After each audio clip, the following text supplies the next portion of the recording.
Hello, darlings. Marie Vibbert coming at you live from my dining room to read a little bit from Pangaea 3, just a little teaser of my story in this shared world anthology. Pangaea was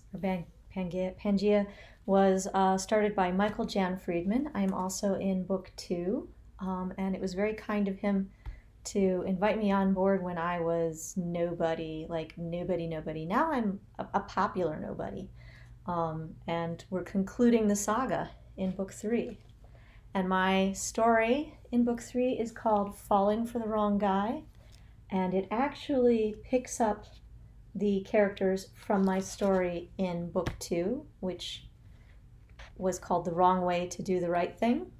And I just wanted to write a story about kind of a badass assassin lady. It's a thing. I do it a lot. Okay, so here's just a little teaser of Falling for the Wrong Guy. Bricka and me were holding up the cheap end of a portside bar in Sebbet when I spied an old business associate, Linz. He was trying to sweet-talk some suits in a banquette. His biceps pushed the black fabric of his sleeves just enough to make me want to see more of them. He looks lonely. I picked up my beer. Bricka dropped her heavy hand on my wrist. Daisy, no.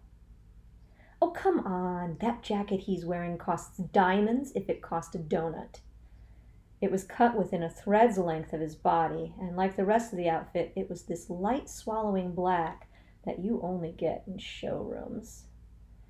Bricka's a brow, so when I say she scowled, you gotta imagine this scowl deep as a well. You want to mate with him or pick his pocket? Why can't it be both? Bricka narrowed her eyes. Because we do business with him. Do I have to remind you about Frey? Like it was my fault my last beau was an amoral contract killer from Tazarak. All men are trash. The trick is to pick the ones worth recycling. As if the gods heard me and chose that moment to prove the rightness of my cause, Linz came over to us. He dropped bonelessly onto the stool next to Bricka. How are my favorite gangsters for hire? Still pretending to go clean, Daisy? Bricka, darling, still breaking hearts in Browtown? I discreetly checked my breath. Beery. Bricka mouthed, going clean, like it was a warning. All the stuff we'd done with Linz so far was close to legit. He had this air of safe respectability, like a snapper. Like a snapper shop.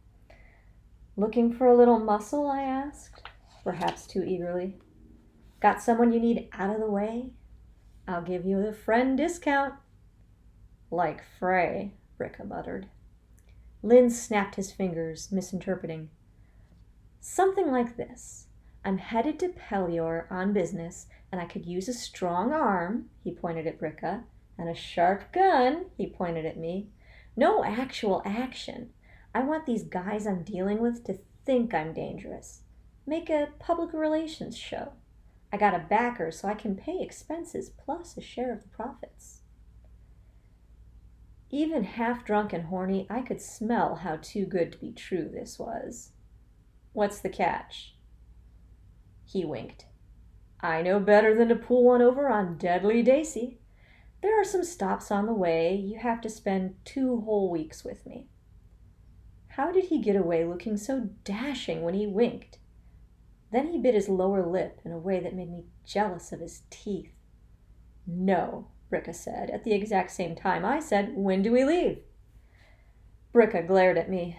Linz hopped to his feet. You won't regret this. Bartender, a round for my bodyguards. Bricka tugged me close. You're thinking with your gonads. We need the money. You're the one who keeps telling me to stay clean. What's cleaner than bodyguarding? You'll knock the socks off these boring business types, said Linz, the 2 deadliest women on the inner sea. He pushed a beer into Bricka's hands. She put it far from her on the bar. And it'll be the safest money you ever made. I dropped my head near Bricka's ear. Couldn't hurt to leave before my reputation catches up again. Bricka shook her head, but I could tell I had her halfway convinced. And that's it. That's the very beginning of the story. And how much you want to bet? It's not as easy a job as they think.